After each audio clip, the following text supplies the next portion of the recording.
Assalamualaikum warahmatullahi wabarakatuh. Saya Nilam Rafika Sari dengan NIM 431971 akan memberikan sedikit penjelasan mengenai sejarah dakwah sebagai tugas ujian akhir semester pada mata kuliah Sejarah Dakwah. Secara bahasa, dakwah berasal dari kata kerja da'ma yada'u yang berarti panggilan, seruan, atau ajakan.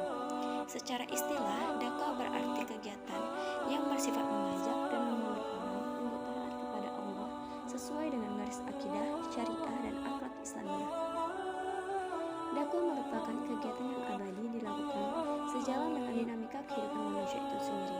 Meski dakwah sudah dimulai sejak Nabi Adam, namun dakwah tetap tidak mengenal kata berakhir. Bahkan, ia akan selalu bergerak maju mengiringi langkah kehidupan manusia setiap zaman. Dakwah Islam merupakan suatu upaya yang dilakukan secara terus-menerus untuk melakukan perubahan agar lebih baik sesuai dengan maksud agama Islam pada diri manusia dalam berbagai aspek, baik aspek pikiran, perasaan, maupun tingkah lakunya menjadi lebih islami sehingga terbentuk pribadi masyarakat Islam. Lalu, bagaimana dakwah Rasulullah di kota Mekah dan Madinah? Dakwah Nabi di kota Mekah pada mulanya dilakukan secara diam-diam atau sembunyi-sembunyi di lingkungan keluarga terdekat dan di kalangan rekan-rekannya.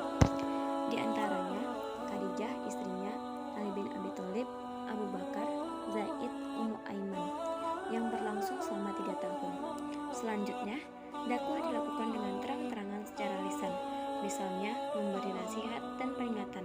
Setelah dakwah secara terang-terangan, pemimpin Quraisy mulai berusaha menghalangi dakwah Rasul. Semakin bertambah jumlah pengikut Nabi, maka semakin keras tantangan yang dilancarkan kaum Quraisy. Kaum Quraisy melakukan tekanan-tekanan dan bahkan penyiksaan terhadap beberapa pengikut Nabi yang baru masuk Islam. Hal itulah yang membuat Nabi melakukan beberapa strategi, di antaranya hijrah ke Habsyi, pergi ke Taif, dan perjanjian Aqabah. Perjanjian Aqabah sendiri ialah perjanjian Nabi Muhammad dengan 12 orang penduduk Yathrib yang kemudian memeluk Islam. Perjanjian Aqabah ini terjadi sebanyak 2 kali. Perjanjian Aqabah 1 terjadi pada tahun ke-12 kenabian, di mana isi perjanjian tersebut ialah tidak menyekutukan Allah dengan sesuatu apapun, melaksanakan apa yang Allah perintahkan, dan meninggalkan apa yang Allah larang.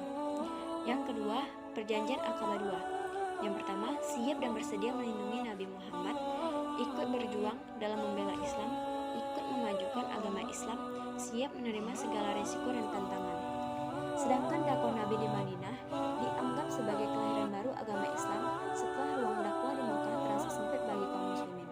Berawal dari respon orang-orang Yathrib yang datang ke Mekah pada bulan haji terhadap seruan Nabi, juga tidak terlepas dari pribadi Nabi yang dikenal sebagai orang yang tidak pernah berbohong.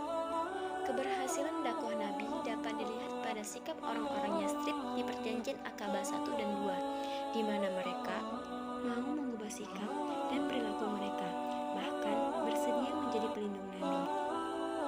Dalam melakukan dan membentuk masyarakat baru terhadap masyarakat Yathrib, Nabi menempuh langkah-langkah dakwah sebagai berikut. Yang pertama, membangun masjid. Yang kedua, menciptakan persaudaraan baru antara kaum muhajirin dengan kaum ansor.